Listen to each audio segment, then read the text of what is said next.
Good morning all of you. बेटा आज अपन बात करेंगे जल विभव अवधारणा के बारे में, हाइपोथेसिस ऑफ वाटर पोटेंशियल। देखो ये जो अवधारणा है, जो जल विभव की अवधारणा है वो बेटा वो आर के स्लेटियर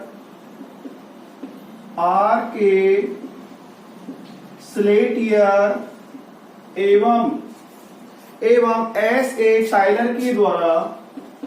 एस ए टायलर के द्वारा क्या की गई, प्रतिपादित की गई। किसके द्वारा दी गई? आर के स्लेटियर व एस ए टायलर के द्वारा जल विभव अवधारणा दी गई।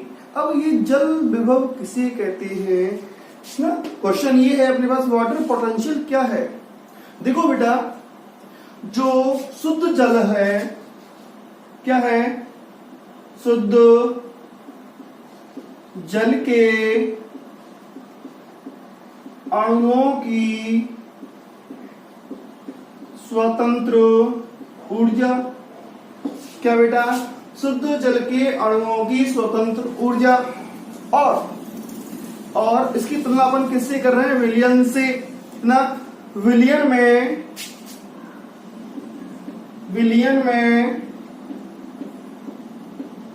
जल के अणुओं की स्वतंत्र ऊर्जा, शुद्ध जल के अणुओं की स्वतंत्र ऊर्जा व विलियन में जल के अणुओं की स्वतंत्र ऊर्जा में अंतर को, किसमें बेटा? शुद्ध जल के अणुओं की स्वतंत्र ऊर्जा व विलियन में जल के अणुओं की स्वतंत्र ऊर्जा के अंतर को अपन क्या कहते हैं? वाटर पोटेंशियल कहते हैं। क्या कहते हैं? जल विभव कहते हैं। क्या कहते हैं? जल विभव। समझ में आया? वाटर पोटेंशियल क्या है? शुद्ध जल के अणुओं की स्वतंत्र ऊर्जा व विलियन में जल के अणुओं की स्वतंत्र ऊर्जा के अंतर को अपन क्या कहते हैं बेटा? जल विभव कहते हैं। देखो इस जल विभव को बेटा एक ग्रीक शब्द है। क्या है? एक ग्रीक शब्द, और वो ग्रीक शब्द है साई। क्या है? साई से क्या किया जाता है? प्रेजेंट किया जाता है। और इसकी जो इकाई होती है, क्या होती है? इसकी जो इकाई होती है वो बेटा इकाई या तो बार होती है ना, बार। और आप जानते हो एक बार बराबर कितना होता है? 0.9878 atm होता है, वायुमंडलीय दाब के बराबर होता है। या तो इसकी कोई बार होती है या बेटा क्या मानी जाती है? पास्कल मानी जाती है। क्या मानी जाती है? पास्कल मानी जाती है। अब इस जल विभव के मान की गणना कैसे की जा सकती है? देखो बेटा जल विभव के निरपेक्ष मान की, किसकी बेटा? जल विभव के निरपेक्ष मान की गणना असंभव है। इसलिए इसका मान क्या माना जाता है बेटा? शून्य माना जाता है, 0 माना जाता है। क्या माना जाता है? इसका जो निरपेक्ष मान है, जल विभव का जो निरपेक्ष मान है वो हमेशा क्या माना जाता है? शून्य माना जाता है। मैंने अभी आपको बताया, सुनो बेटा, जो शुद्ध जल होता है क्या होता है? जो शुद्ध जल होता है उसका जल विभव सर्वाधिक होता है। क्लियर? लेकिन जब शुद्ध जल में या शुद्ध विलायक में क्या मिलाते हैं बेटा? अपन विलेय मिलाते हैं। क्या मिलाते हैं? विलेय मिलाते हैं। और विलेय मिलाने से जो स्वतंत्र ऊर्जा है वो क्या हो जाती है? कम हो जाती है। अर्थात क्या कम हो गया बेटा? क्या कम हो गया? जल विभव क्या हो जाता है? कम हो जाता है। शुद्ध विलायक या शुद्ध जल का जो ना, वैसे शुद्ध जल है बेटा ना, शुद्ध जल का जो जल विभव है वो अधिकतम होता है। क्या होता है? क्योंकि उसकी स्वतंत्र ऊर्जा बेटा क्या होती है? अधिकतम होती है। लेकिन आप जैसे उसमें विलेय मिलाते जाओगे तो कंसंट्रेट होगा, तो उसकी जो स्वतंत्र ऊर्जा है, क्यों इसका कारण ये है बेटा, जो विलेय आप मिलाते हो वो जल के अणुओं के साथ क्या बना लेता है? हाइड्रोजन बॉन्ड, जिससे वो बंधित हो जाता है। क्या हो जाता है? बंधित हो जाता है। और स्वतंत्र अणुओं की संख्या में क्या होती है? कमी होती है। विलेय मिलाने से स्वतंत्र ऊर्जा में कमी होती है, और स्वतंत्र ऊर्जा में कमी होने से जल विभव का मान क्या हो जाता है बेटा? कम हो जाता है। अब देखो, ये जो जल विभव है क्या है? जो जल विभव है, जल विभव को बेटा साई या अपन है ना इस प्रकार साई डब्ल्यू से, डब्ल्यू का मतलब यहाँ पर है वाटर, ठीक है बेटा, साई डब्ल्यू से भी क्या करते हैं? व्यक्त करते हैं। तो जल विभव होता है वो बेटा विसरण दाब न्यूनता के बराबर होता है। किसके बराबर होता है? जो जल विभव है वो विसरण दाब न्यूनता के बराबर होता है, लेकिन विपरीत चिन्ह का होता है, अर्थात इसका जो मान होता है वो क्या होता है? ऋणात्मक होता है। जल विभव किसके बराबर है? डीपीडी के, विसरण दाब न्यूनता के, लेकिन इसका जो मान है वो बेटा क्या होता है? विपरीत दिशा में होता है, ठीक है। तो साई डब्ल्यू बराबर माइनस डीपीडी, माइनस यहां पर बेटा किसको व्यक्त कर रहा है? दिशा को, विपरीत दिशा में, ठीक है ना। अब सुनो, इस जो जल विभव का मान है वो कैसा होता है? ऋणात्मक होता है। क्या होता है? जल विभव का जो मान है वो कैसा होता है बेटा? नेगेटिव होता है, ठीक है। यहां तक समझ में आया? मैंने क्या बताया? जल विभव की अवधारणा आर.के. स्लेटियर व एस.ए. टायलर के द्वारा दी गई ना। शुद्ध जल के अणुओं की स्वतंत्र ऊर्जा और विलयन में जल के अणुओं की स्वतंत्र ऊर्जा में अंतर को अपन क्या कहते हैं बेटा? जल विभव कहते हैं। जल विभव को एक ग्रीक चिन्ह साई से या साई डब्ल्यू से क्या करते हैं बेटा? व्यक्त करते हैं। इसकी इकाई क्या होती है? बार या क्या होती है? पास्कल होती है। जल का निरपेक्ष मान की जो गणना है वो असंभव है, इसलिए वो क्या माना जाता है? शून्य माना जाता है। और जो शुद्ध जल होता है उसका जो जल विभव होता है बेटा वो क्या होता है? अधिकतम होता है, सर्वाधिक होता है। लेकिन जैसे जैसे आप उसमें विलेय मिलाओगे तो उसका जल विभव बेटा क्या होता जाएगा? कम होता जाता है, क्योंकि जल के अणुओं की जो स्वतंत्र ऊर्जा है वो क्या हो जाती है? कम हो जाती है। फटाफट से इसका स्क्रीनशॉट लीजिए। अब बात करेंगे अपन, ले लिया है ना। अब अपन बात करेंगे जल विभव के अवयवों के बारे में। किसके बारे में बेटा? जल विभव के अवयव।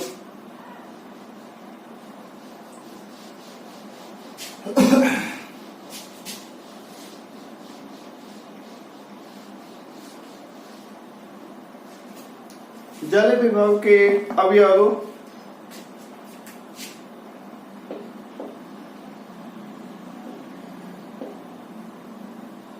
देखो, जल विभव के 3 अवयव हैं। सुनो, बताता हूं। एक तो है बेटा परासरण विभव या विलेय विभव। परासरण विभव या इसको अपन क्या कहते हैं? विलेय विभव। और इसको बेटा, इसको परासरण विभव या विलेय विभव को अपन है ना सॉल्यूट पोटेंशियल विलेय विभव, इसको अपन बेटा साई एस से, किससे? साई एस से क्या करते हैं? रिप्रेजेंट करते हैं। किससे करते हैं? साई एस से। अब सुनो, जो दूसरा है ना, पहला हो गया परासरण विभव बेटा, दूसरा है दाब विभव। क्या है? दाब विभव। इसको अपन, दाब विभव को अपन बेटा साई पी से, प्रेशर पोटेंशियल साई पी से क्या करते हैं? व्यक्त करते हैं, ठीक है ना। और जो तीसरा होता है वो होता है बेटा मैट्रिक्स विभव। क्या होता है, तीसरा होता है मैट्रिक्स विभव, मैट्रिक्स पोटेंशियल। इसे अपन साई एम से क्या करते हैं बेटा, व्यक्त करते हैं। ये तीन अवयव हैं, इसके जल विभव के तीन अवयव हैं। अब बात करते हैं परासरण विभव किसे कहते हैं। क्या कहते हैं बेटा, परासरण जो विभव है क्या है। देखो आपको पता है जो जल विभव है वो जल के अणुओं की स्वतंत्र ऊर्जा अवधारणा के आधार पर है। किसके आधार पर है बेटा, स्वतंत्र ऊर्जा अवधारणा के आधार पर इसको अपन ने परिभाषित किया है। तो स्वतंत्र ऊर्जा अवधारणा के आधार पर, किसके आधार पर, स्वतंत्र ऊर्जा, स्वतंत्र ऊर्जा अभिधारणा के आधार पर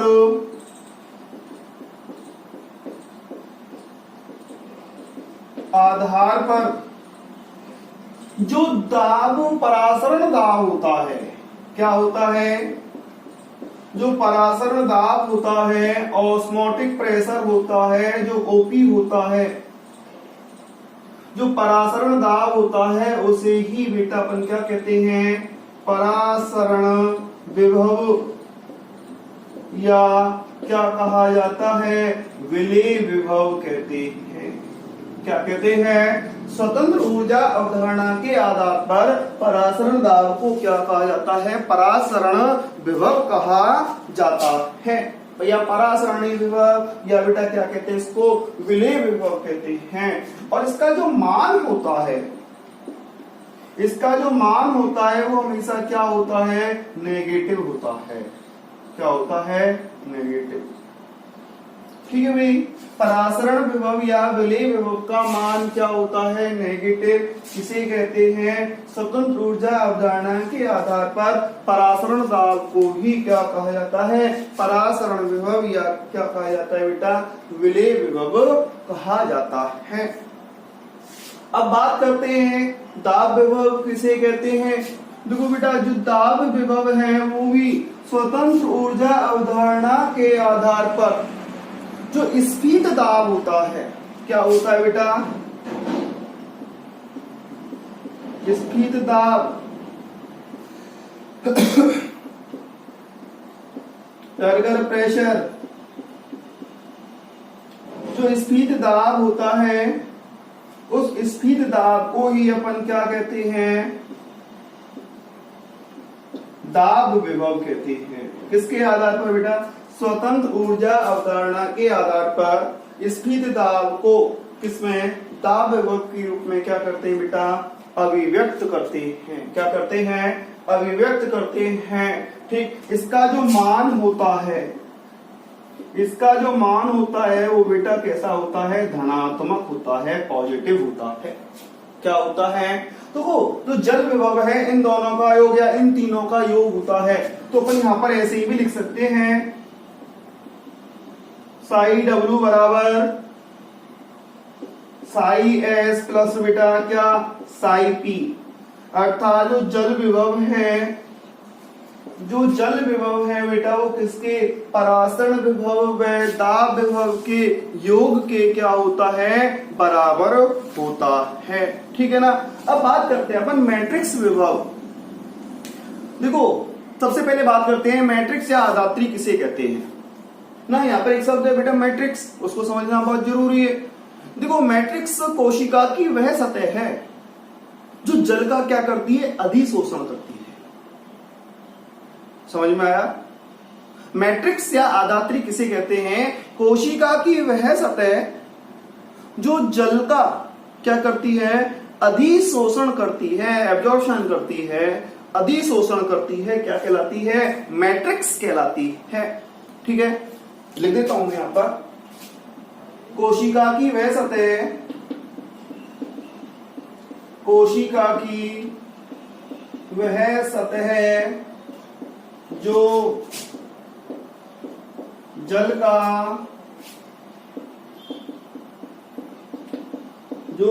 का अधिशोषण करती है क्या कहलाती है? मैट्रिक्स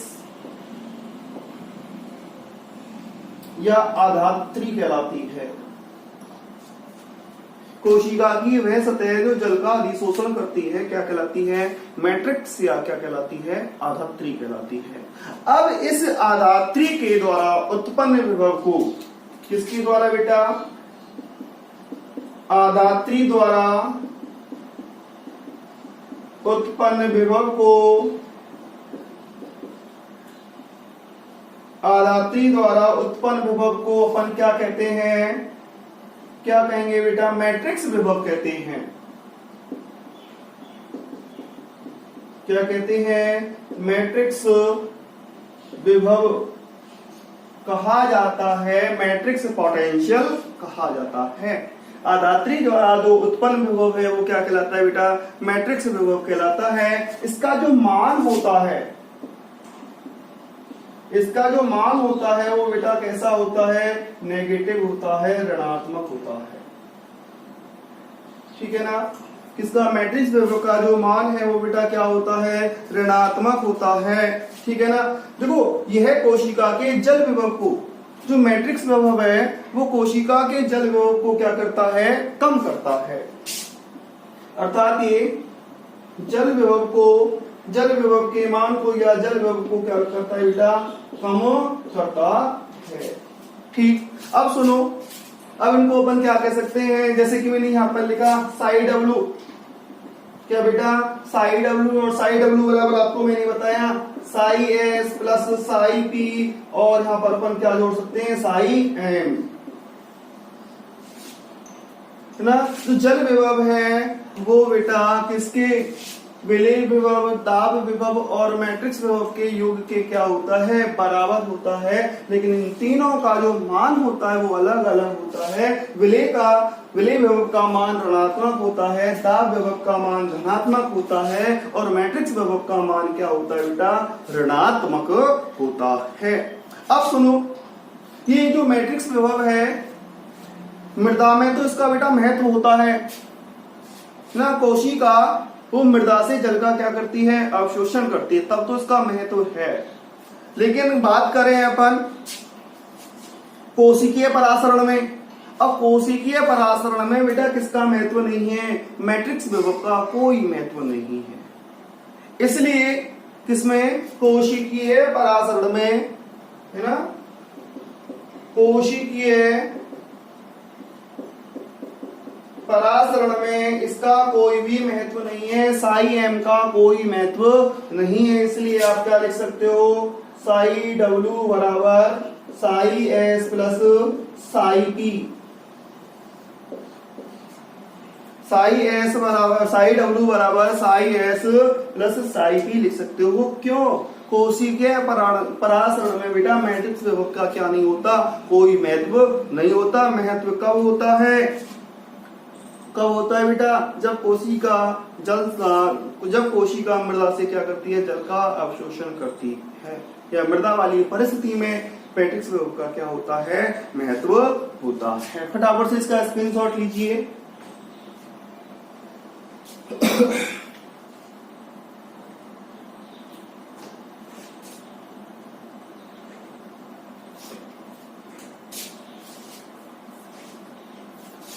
हाँ, चलो मिटा रहा हूं।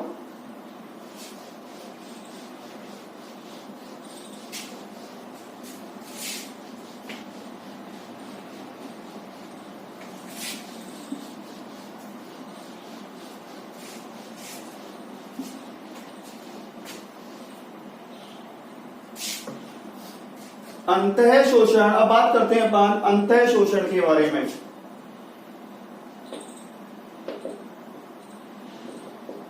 अंतः शोषण इम्बिबिशन।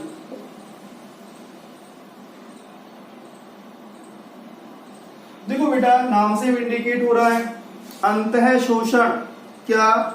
अंतः शोषण और ये जो अंतः शोषण है एक बेटा भौतिक क्रिया है। अब जानते हो अंतः शोषक का गुण किसमें होता है बेटा?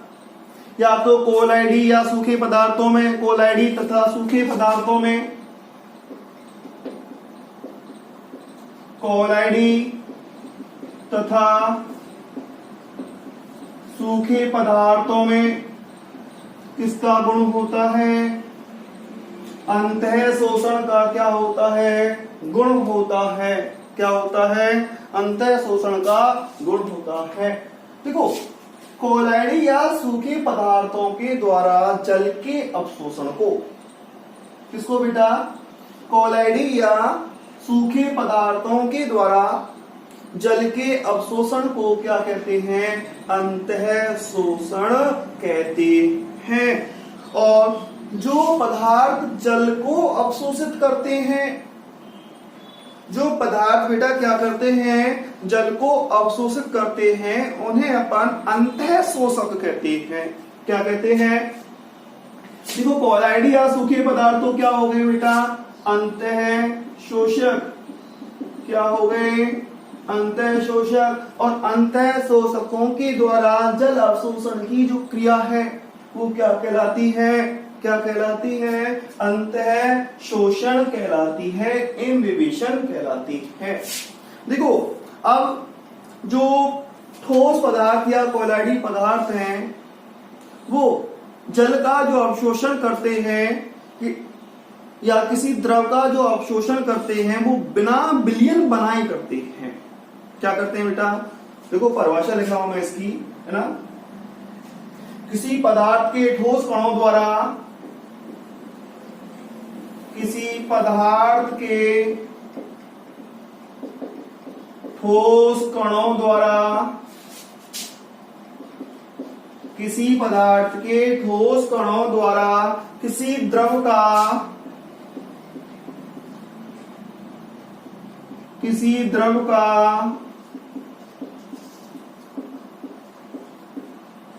बिना विलयन बनाए,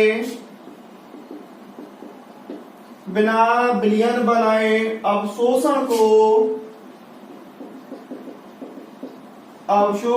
बेटा क्या कहते हैं? इम्बिबिशन, अंतः शोषण कहते हैं। क्या कहते हैं? किसी पदार्थ के ठोस कणों द्वारा किसी द्रव का बिना विलयन बनाए अवशोषण को क्या कहा जाता है? अंतः शोषण कहा जाता है। और इस प्रकार के अवशोषण को अपन अधिशोषण भी कहते हैं। क्या कहते हैं? इस प्रकार के अवशोषण को अपन क्या कह सकते हैं बेटा? अधिशोषण कह सकते हैं, एब्जॉर्प्शन, अधिशोषण भी कहते हैं। समझ में आया? अंतः शोषण किसी पदार्थ के ठोस कणों द्वारा किसी द्रव का बिना विलयन बनाए अवशोषण को क्या कहा जाता है? अंतः शोषण। और वास्तव में जो ये जो अवशोषण है या अंतः शोषण है, इसको बेटा क्या कहते हैं? अधिशोषण कहते हैं। अब देखो, बात करते हैं कि सर्वाधिक जो अंतः शोषण की क्षमता किसमें होती है? कभी आपने एगार एगार का नाम सुना है?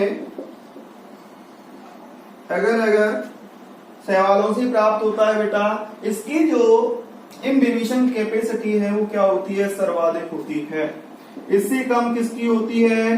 पेक्टिन की होती है। किसकी होती है? इससे कम किसकी होती है? प्रोटीन की होती है। किसकी होती है? प्रोटीन की। और इससे कम बेटा किसकी होती है? स्टार्च की होती है। और इससे कम बेटा किसकी होती है? सेल्यूलोज की होती है। किसकी होती है? सेल्यूलोज की होती है। अब बात करें कि इसको प्रभावित करने वाले कारक कौन कौन से हैं? अंतः शोषण को प्रभावित करने वाले कारक, प्रभावित करने वाले कारक। देखो बेटा, बताओ कौन कौन से कारक इसको प्रभावित कर सकते हैं? देखो, सबसे पहले तो तापमान है, तापक्रम है। क्या है? जो गर्मियों में जो अवशोषण है वो बेटा क्या होता है, अधिक होता है तापमान कम होने पर, तापमान अधिक होने पर, लेकिन कम होने पर क्या होता है, अवशोषण या अधिशोषण बेटा क्या होता है, कम होता है। इसके अलावा जो अंतः शोषण होता है वो अंतः शोषक के टेक्सचर पर, बनावट पर क्या करता है बेटा, निर्भर करता है। अंतः शोषक की बनावट है ना, टेक्सचर पर क्या करता है, डिपेंड करता है, तो उसकी टेक्सचर कैसी है अंदर। इसके अलावा बेटा जल बंधुता पर, वाटर एफिनिटी पर, जल बंधुता पर क्या डिपेंड करता है, अंतः शोषण, ठीक है ना।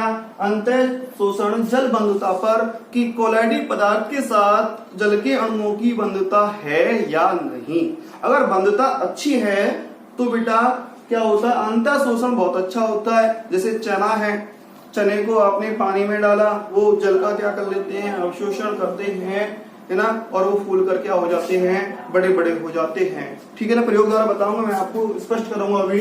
इसके अलावा बेटा अगर जल विभव में अंतर है, जल विभव में अंतर भी, जल विभव में अंतर भी इसको बेटा अंतः शोषण को क्या करता है, प्रभावित करता है, ठीक है ना। ठीक समझ में आया बेटा। अब सुनो, इसको स्क्रीनशॉट लीजिए, फिर अपन बात करते हैं इसके अंतः शोषण के महत्व के बारे में।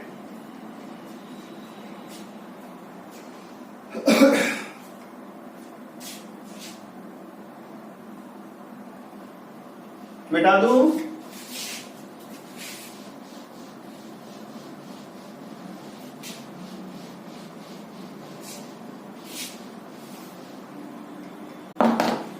अंतः शोषण का महत्व देखो, अंतः शोषण का जो सबसे ज्यादा इंपॉर्टेंसी है वो बेटा है बीजों के अंकुरण में। क्योंकि अपन सूखे बीजों को क्या करते हैं, खेतों में रोपते हैं, बोते हैं। अब जो बीज हैं वो बेटा मृदा की सतह से जल का क्या करते हैं, अवशोषण करते हैं।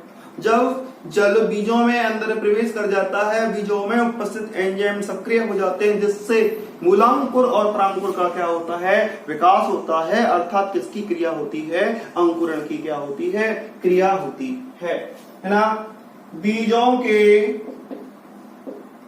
अंकुरण में, बीजों के अंकुरण में किसका महत्व बेटा, अंतः शोषण का। अर्थात अंकुरण के दौरान या अंकुरण से पहले जो बीज होते हैं वो जल का क्या करते हैं, अधिशोषण करते हैं। क्या करते हैं बेटा, अधिशोषण करते हैं। अब जो बीज हैं वो कई प्रकार के होते हैं। कुछ बीजों के जो बीज चोल होते हैं या बीजावरण होते हैं वो बहुत चिकने होते हैं या कठोर होते हैं। क्या होते हैं बेटा, चिकने या कठोर होते हैं। और तब तक जब तक बीजावरण या बीज चोल नहीं पड़ता तब तक परांकुर और मूलांकुर नहीं निकलता। तो ये अंतः शोषण में क्या होता है, जल का अवशोषण होता है, कोशिका स्फीत होती है, जिससे वो बेटा बीजावरण को फटने में क्या करती है, सहायता करती है। किसमें, बीजावरण के फटने में क्या करती है, बीजांकुरण के समय, बीजांकुरण के समय बीजों के हटने में, ठीक है। इसके अलावा बेटा अंतः शोषण का और भी महत्व है। देखो आपको पता है जो जल का अवशोषण होता है पादपों में वो किसके द्वारा होता है, मूल रोमों के द्वारा। जो प्रारंभिक जल अवशोषण होता है, मूल रोमों के द्वारा जो प्रारंभिक जल अवशोषण होता है वो बेटा क्या है, अंतः शोषण होता है। क्या होता है, अर्थात मूल रोम कोशिकाओं के द्वारा, मूल रोम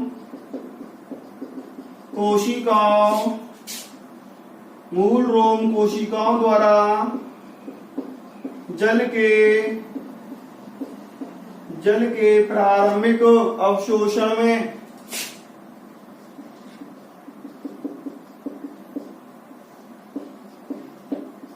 जल के प्रारंभिक अवशोषण में भी अंतः शोषण की क्या होती है बेटा, महत्वपूर्ण भूमिका होती है।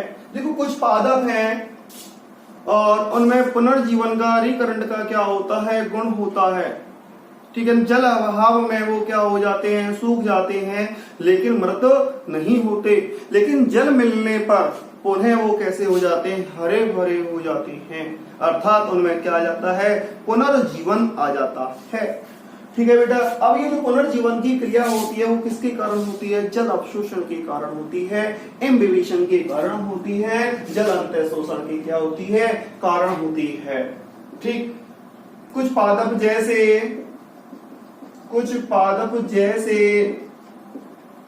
जैसे बेटा सिलेजीनेला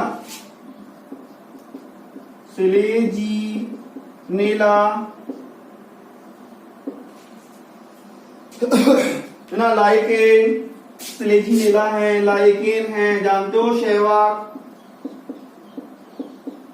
शैवाल और कवक का सहजीवन है ना। सिलेजीनेला, लाइकेन में पुनर्जीवन की क्रिया में पुनर्जीवन ना, रिकरेंशन, पुनर्जीवन भी अंतः शोषण क्रिया के फलस्वरूप होता है। ठीक है बेटा, अब सुनो, इसके अलावा जो एपीफाइट होते हैं, क्या होते हैं, जो एपीफाइट होते हैं, अधिपादप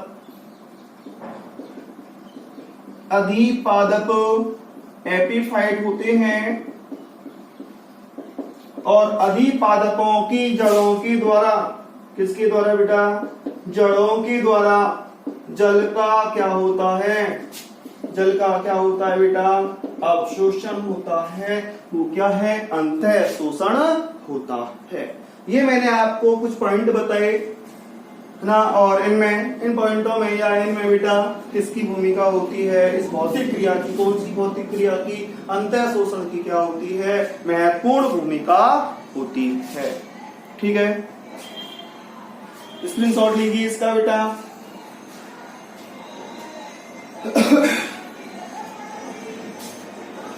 चलो मैं मिटा रहा हूं उसको। अब कुछ इंपॉर्टेंट पॉइंट्स बता रहा हूं, बहुत ही इंपॉर्टेंट पॉइंट है बेटा, कंपटीशन से संबंधित है वो। ठीक है, आपके आरबीएससी के सिलेबस में तो नहीं है, लेकिन कंपटीशन से बहुत ज्यादा महत्वपूर्ण है। तो परासरण की घटनाओं में, परासरण की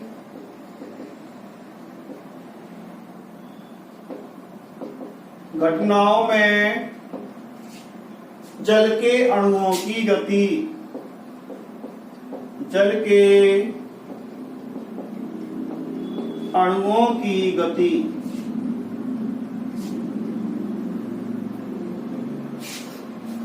देखो, जल के अणु जो परासरणी घटनाएं होती हैं, उनमें जल के अणुओं की गति कैसे होती है, किस दिशा में होती है।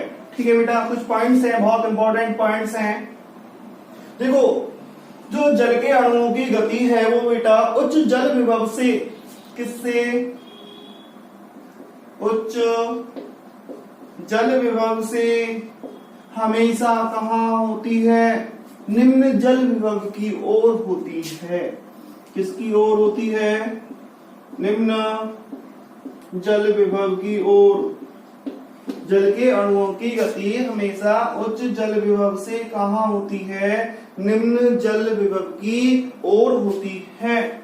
जल के अणुओं की जो गति है वो बेटा हमेशा निम्न डीपीडी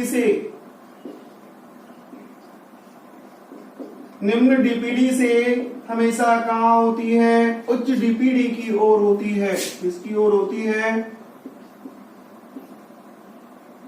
निम्न डीपीडी से हमेशा कहाँ होती है, उच्च डीपीडी की ओर होती है। जल के अणुओं की जो गति है वो बेटा हमेशा निम्न ओपी से, लोअर ओपी से, ओपी का मतलब ऑस्मोटिक प्रेशर से बेटा कहाँ होती है, उच्च ओपी की ओर होती है। किसकी ओर होती है? उच्च ओपी की ओर होती है। इसी प्रकार बेटा जल के अणुओं की जो गति है वो उच्च डीपी का मतलब बेटा डिफ्यूजन प्रेशर है ना, विसरण दाब से, उच्च डीपी से बेटा किसकी ओर होती है? निम्न डीपी की ओर होती है। किसकी ओर होती है? निम्न डीपी की ओर होती है। ठीक है। इसके अलावा बेटा जो जल के अणुओं की जो गति है वो उच्च टीपी से, किससे? उच्च टीपी से। अब बताओ किसकी ओर होगी? निम्न टीपी की ओर होती है ना। टीपी का मतलब यहाँ पर बेटा कैसे है? टर्गर प्रेशर से, स्थित दाब से है। और इसके अलावा बेटा जो जल के जो अणुओं की परासरणी विलयन में या परासरणी घटनाओं में जो जल के अणुओं की जो गति है कम सांद्र विलयन से, कम सांद्र विलयन से किधर की ओर होगी बेटा? कम सांद्र विलयन से अधिक सांद्र विलयन की ओर। किसकी ओर? अधिक सांद्र विलयन की ओर क्या होती है? इसकी गति होती है। इसके अलावा बेटा जो परासरणी प्रक्रियाओं में जल के अणुओं की जो गति है अधोपरासरी विलयन से, अधोपरासरी विलयन से, अधोपरासरी विलयन से कहाँ होती है? अति परासरी विलयन में। कहाँ होती है? अति परासरी विलयन की ओर होती है। ठीक है बेटा। जो अति परासरी विलयन है वो अधिक सांद्र होता है, दोनों सेम पॉइंट से हैं। और जो अधोपरासरी विलयन है वो बेटा क्या होता है? कम सांद्र होता है। फटाफट से आप इसका स्क्रीनशॉट लीजिए। और यही बेटा यहाँ पर आपका ये जो अध्याय है ना, प्लांट वाटर रिलेशन, ठीक है ना, क्या होता है? समाप्त होता है। Thank you.